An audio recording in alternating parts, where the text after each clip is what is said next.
justice is rendered in the name of the people. But the people can disagree with justice in some situations. And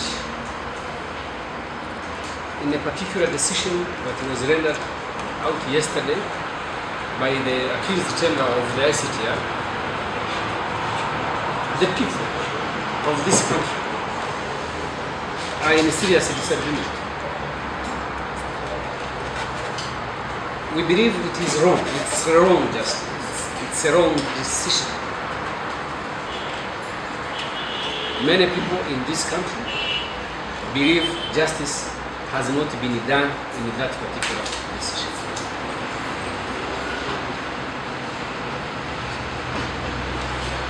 And this is very disappointing. It's very disappointing because it's not what was expected.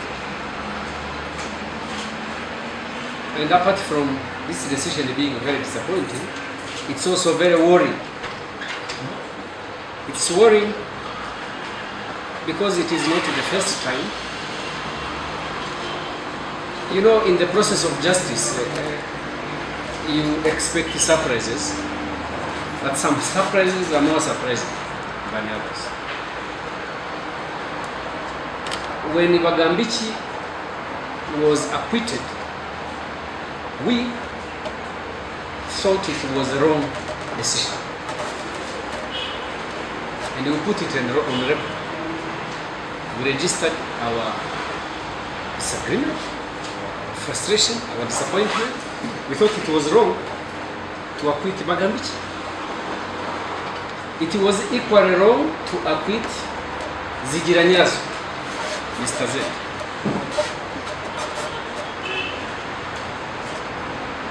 It was wrong to acquit Kazimiri Bizimungu. It has been wrong to acquit Mugenzi and Mugiraneza. Not because we don't know that in the process of justice there are acquittals. Because even in our own domestic courts we have acquittals. Even in genocide cases we have acquittals. But I'm talking in terms of what we observe technically.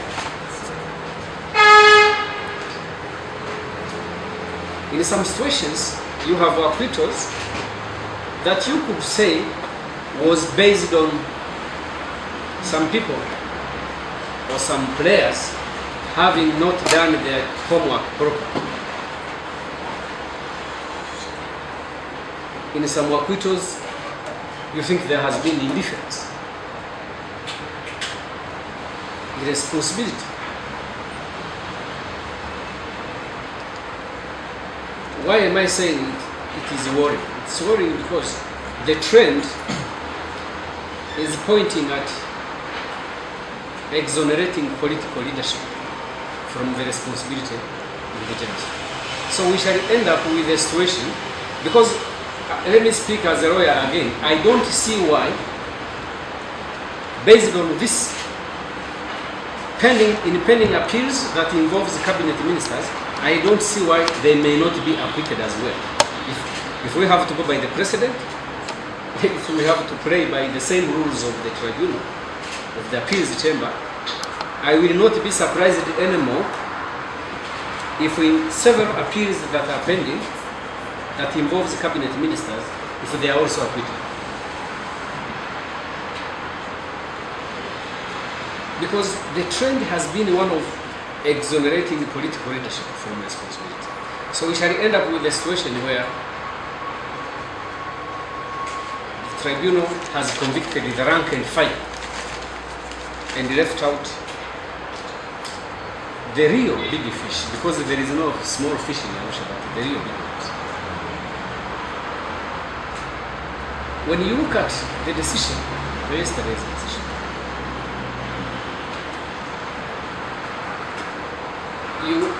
you get, there are serious questions that really are difficult to resolve.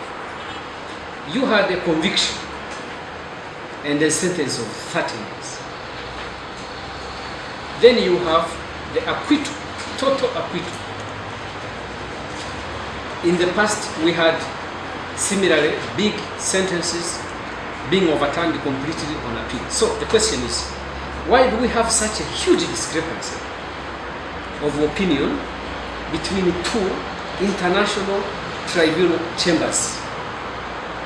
Because it is either one of them is extremely incompetent, what you would expect. You have two international tribunal chambers. What you would expect are slight disagreements of opinion. But when you have a trend of total disagreement, then something is wrong. Either one of them is totally incompetent, or one of them is extremely intelligent. Otherwise, why is it that you have a 30-year sentence being quashed? You had a life sentence being quashed. You have another big sentence being quashed. Who is making a mistake?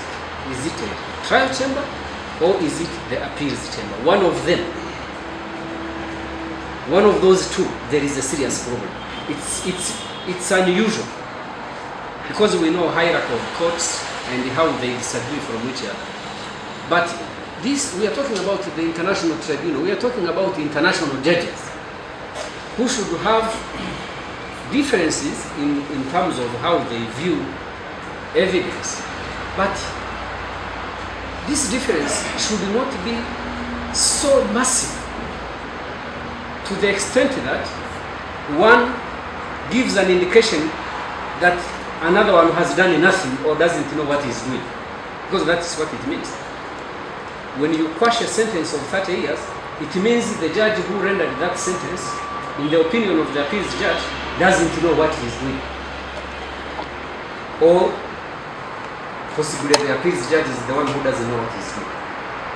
It is not the ordinary professional disagreement that we are used to, where maybe you end up with a small reduction of sentence or quashing several counts and keeping others, but total disagreement, and not just in one case, but in a series of cases. It is not helping us, those of us who are looking at this international tribunal, as one that will leave records, not only for the purposes of justice that we expect them to dispense, but also for academic purposes and for future deterrence. How is it going to help when its jurisdiction or its jurisprudence is left in tatters and shit? Why are they keeping Kambanda in prison